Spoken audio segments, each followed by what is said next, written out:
You know, it can sometimes feel overwhelming to hear the news of another instance of violent crime, but strides are being made to stop the violence. Thanks for joining us at 10. I'm Craig O'Neill. And I'm Faith Woodard. Tonight, THV 11's Ian Russell shows us how the FBI is working to make our state a more safe place to live.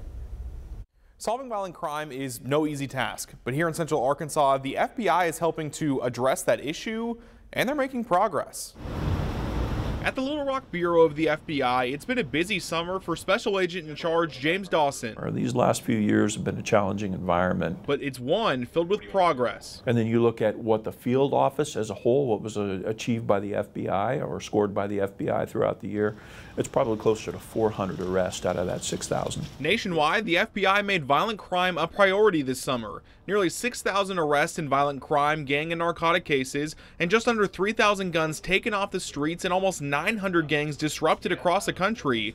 And here in Arkansas, this is an environment in which the FBI has been very active compared to other jurisdictions around the United States. Progress is being made. Those 400 arrests make up a pretty big piece of what the FBI accomplished this summer. We're talking 6.5–7% of that number were achieved here in the state of Arkansas. That doesn't mean issues can't still pop up. Just about a month ago, Central Arkansas saw a weekend filled with violent shootings.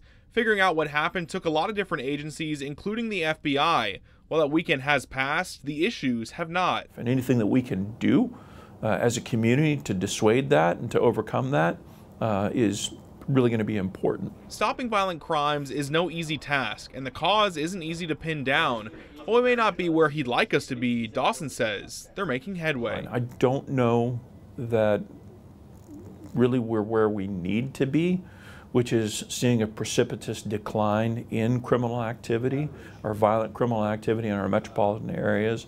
But I don't believe we're losing any ground at this point. In Little Rock, Ian Russell, THV 11 News. Dawson says they're still working to get violent offenders off the streets. He says expect them to make more arrests before the end of the year.